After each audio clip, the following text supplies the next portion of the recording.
come up. Doors closed until 3:30. What's that? Upstairs. Oh, no. Let's close it first and then. Or maybe we'll open up to 3:20 or something, just so people start getting tickets. I don't think it's a bad thing as long as nobody goes up. Right. How are you, Ben? Good. Good. All right, you guys go. Bob, good to see you. Oh. I've got a cold. Oh, okay. We'll do it. Hi, Elsa. Do you have a cold too? No. Okay, all right. I'll kiss you later. Let me show you guys this window until 9:30. If they say they're with the show or something, it's fine. Let them up. I mean, don't. If somebody protests or they say they're a musician, obviously, but just stand at the base of the steps. And if anybody comes in the door, just direct them to the ticket booth to the left. Okay? Sounds good. Let me find Roz. Thank you guys again for doing this. No problem. Yeah, no problem. Thank you. Did your other buddy show up? She could make it. Oh, it's all good. Yeah. You're the fabulous five. You'll be fine. Yeah, right. So this looks pretty good. Doesn't it? Yeah, It's a lot of stuff.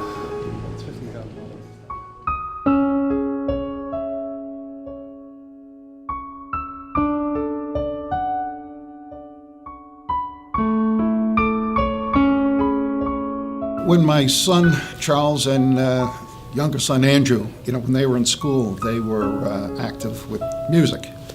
And my wife and I would attend all of their performances, be it marching band, jazz, concert band, whatever. We loved to go. Yeah, we were band parents. We would escort them on band trips, and it became something my wife really enjoyed doing. In fact, she became president of the Band Parent Association in Edison High School. So she loved the music, and then when my children left school and got careers in music, she loved attending their performances. And so when we had our organization, the Janice Lopez Ovarian Cancer Foundation, I think due in large part to the initiative of Chuck, he came up with the idea of, well, why don't we have a concert? Okay, that would be a wonderful way to raise funds and also sort of pay tribute to my mom and her love of music. And his effort and working with people he knows in the music industry and his friend Doug Schneider, he's the driving force behind that Concert for a Cure that we have now had for 3 years. He's the reason it has been as successful as it has.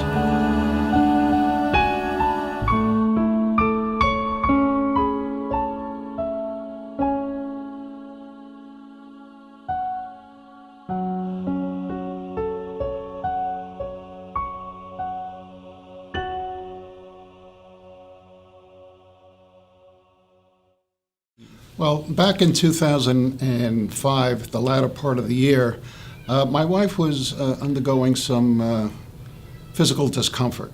A lot of the symptoms, pelvic bloating, being very tired, not very hungry.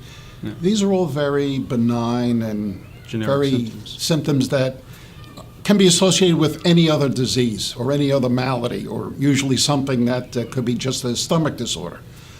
And my wife was unfortunately one of the type of people who did not like to go to the doctor. She kept putting it off, and then lo and behold, December of that year, it got to a point where we said, we have to take you. And we took her to see the doctor, and lo and behold, she was diagnosed with ovarian cancer. My mother, she loved music, As my dad said, my mom loved being part of our musical lives. She was literally at every... The first performance my mother ever missed was the night before she was diagnosed, the night before she found out she had cancer. We all met at your house, and my little brother was at Rutgers at the time, and he was in the Glee Club, which was fantastic, and they do this annual concert at Kirkpatrick Chapel, and my mom, for the first time ever, said she couldn't go to a concert, and we were all kind of like, something's up, and this was the first time in our entire career, she missed a performance, and she just wasn't herself. And it was that very next day that it was like one of those scenes out of a movie where the doctor says, or the nurse says, the doctor wants to talk to you in a room, and they take you in the small windowless room, and they sit you down, and they tell you this news that in a second, your entire life is completely turned upside down. From one minute you know everything's going to be okay in your life, to knowing your mother, your wife, your best friend has weeks to months to live. And My wife is a determined person. She's a fighter, tough as nails.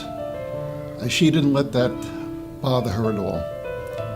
She made it her life's mission to persevere. Her children, her grandchildren were her greatest joy. And she said to herself, look, I'm going to stick around for them for as long as I can. I want to experience them. And she did. By and large, other than some off days after treatment, she had a pretty good quality of life. She was able to get around, visit people, go drive, go shopping. Vacations. She loved to go down Long Beach Island. And she was able to enjoy the almost 4 years that she had left. And thanks in large part to her own tough nature, as well as the wonderful care she received from her doctor.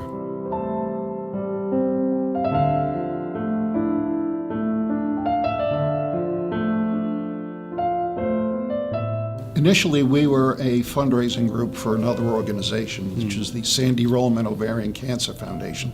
Because once my mom got sick, we all did what you probably shouldn't do, is take to the internet and research things and find things. And I found this group, Sandy Rollman from Philadelphia, and they have their Sandy Sprint 5K, and I found it, and I just tried to raise a little money, and I had been doing like the breast cancer thing before that, and then this all of a sudden became our life, and then that kind of turned into, after my mom passed, I guess we all sat down and decided we wanted to do, as fantastic as Sandy Rollman is, and they are just this amazing machine of fundraising for ovarian cancer awareness and education. They raise far more money than we could even imagine raising at this point, in the millions every year.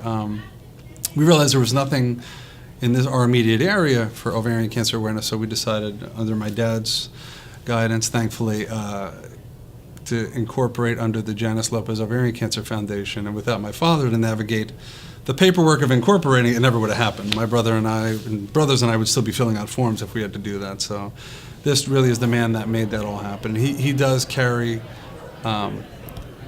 the weight of the organization, most of the weight of the organization on his shoulders, and I think my mom would kind of like that.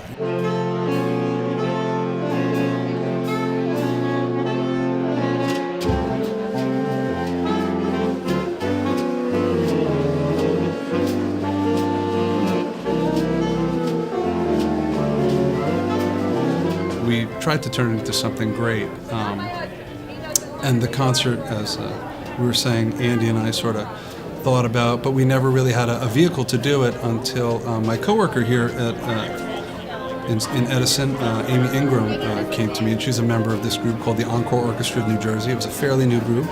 They were founded out of a tragedy of a very sad death, and she said, the orchestra was talking, they'd like to maybe do something about a benefit for concert for the foundation, and it sounded great, and it took her about a year to convince me, because I was terrified. We'd only done small little events and nothing on that scale, and about a year later we started planning.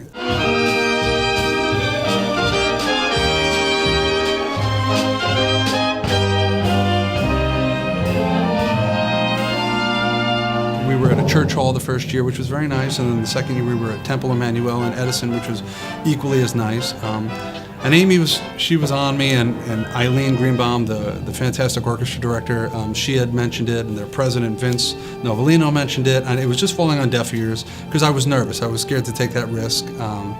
And then my friend, Doug Schneider, probably my best friend, sat me down in February and had a conversation with me about why we need to do this and what it entails. And he's the type of guy that has that business mind, that he just breeds confidence with whatever he does. And it was that conversation that helped me find the confidence in us as a foundation and myself as part of the organization to take that next step. So tonight we have the fabulous, the tremendously talented Maestro Eileen Greenbaum, and some of the most incredible voices to grace the Broadway stage in our third annual Concert for a Cure. So without further ado, sit back, relax, and enjoy the musical stylings of the Encore Orchestra of New Jersey. Thank you very much.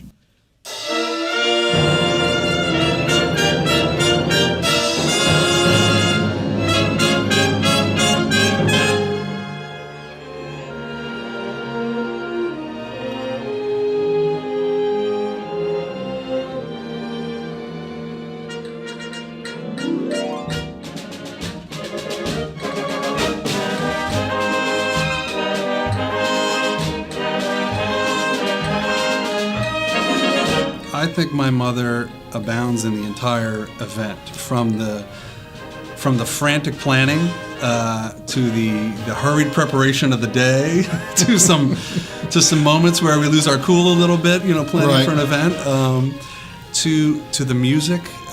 And yes, I do believe the people that are there, if they're first-timers, after they leave, they get it. They know what it's about. Could it be? Yes, it could. Something's coming, something good. If I can wait, something's coming. I don't know what it is, but it is gonna be great.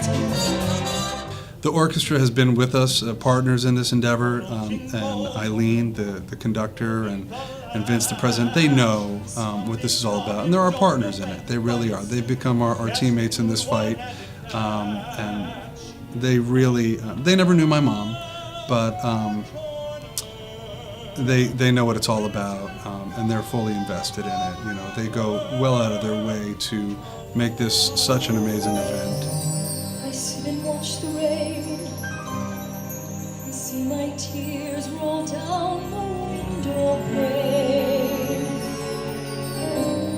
I sit and watch the sky and I can hear it breathe a sigh. I think of him. The work that they put in is not even the performing part, not even that, just the preparation. I know Eileen, the orchestra conductor, spends hours and hours and hours and hundreds of hours preparing music and parts, and it's just so painstaking to put something like this together. But I really do believe my mother's in every aspect of the event, because she enjoyed life. She enjoyed parties. She enjoyed a cocktail. She enjoyed some wine, and she liked food, and Oh, yes. and all of her family's there. And it's such a small, intimate event. At the event this year, I was talking to this one gentleman who came up to me who didn't know any of us, and a friend of his had heard about it on WCTC and mentioned it to him, and he had lost his sister the year before, so him and I had a really nice conversation, and I got a chance to talk to him about my mom, and tell him, and he got it. And there were two singers, Jenna Rhodes and Julie Galarenzo, who have been with us from the very beginning, and Mark Dalio also, three singers Sure. who've been with us from the very first performance, who I tell them they're lifetime members now. They have to come back every year. And they see what it is. They've been with us from the beginning, and they really, they're part of our family now. So it really is a family endeavor.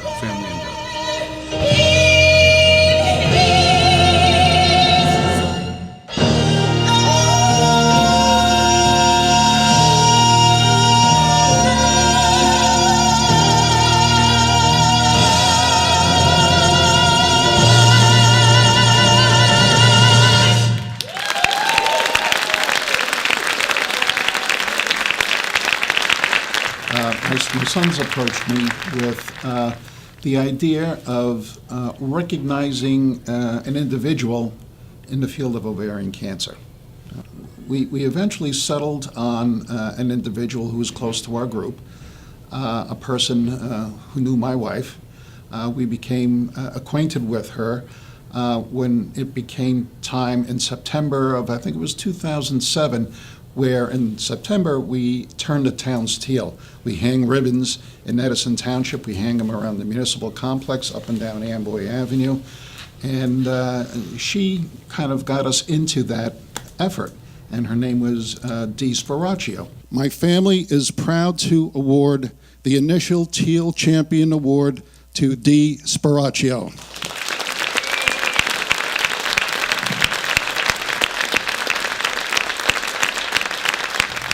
And like my wife, she was diagnosed with ovarian cancer in 2005. Thankfully, Dee is still with us. She's an 11-year survivor, an amazing person. And through the urging of her physician, she went to this Live Strong group that works with ovarian cancer survivors. And she became energized by that whole experience. And so she became a strong ovarian cancer advocate. Thank you to all my friends, some of here today, who have supported me these last 11 years. And I do this for the women like Janice, who are no longer with us, Someone has to speak for them. So I thank you for being here and supporting their foundation and supporting research funding. Thank you. We awarded her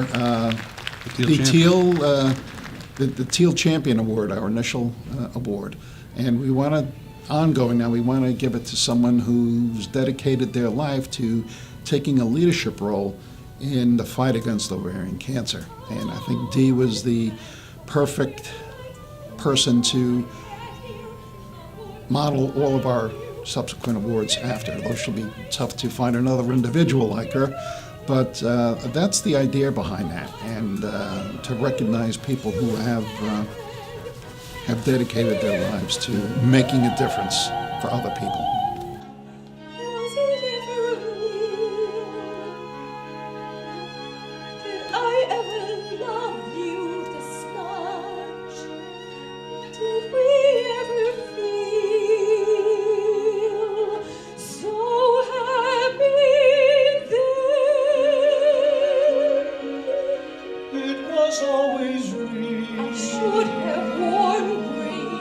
And I've always loved you I this wore green the much. last time. We could always feel Time I this was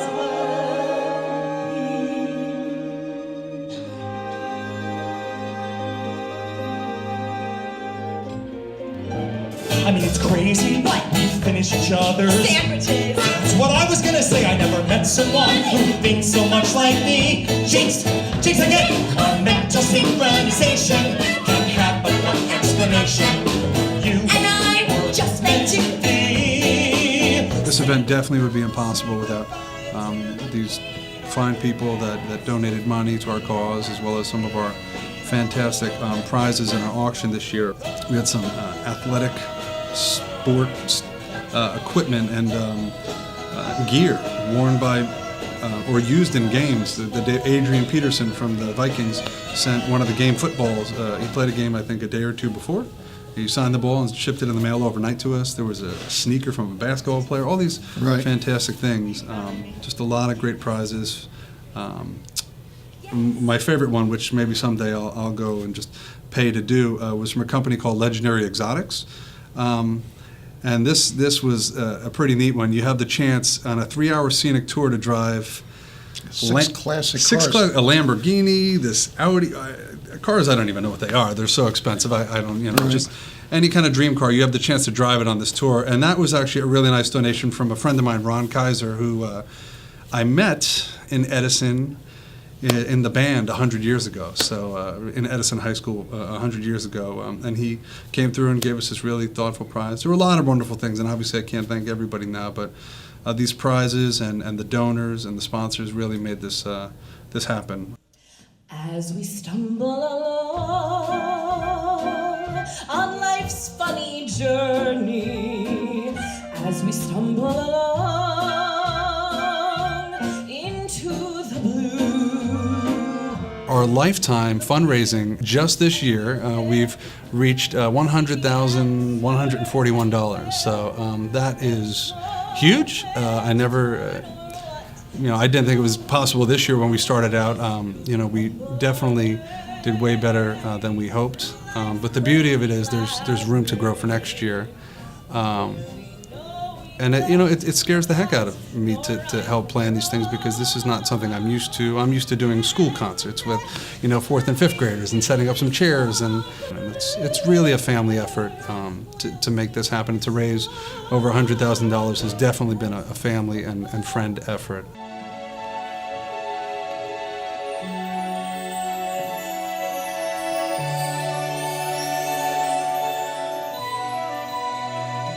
One day more, another day, another destiny. This never-ending road to Calvary. These men who seem to know my crime will surely come a second time. One day more. I did not live until today. How can I live when we are parted? One day more.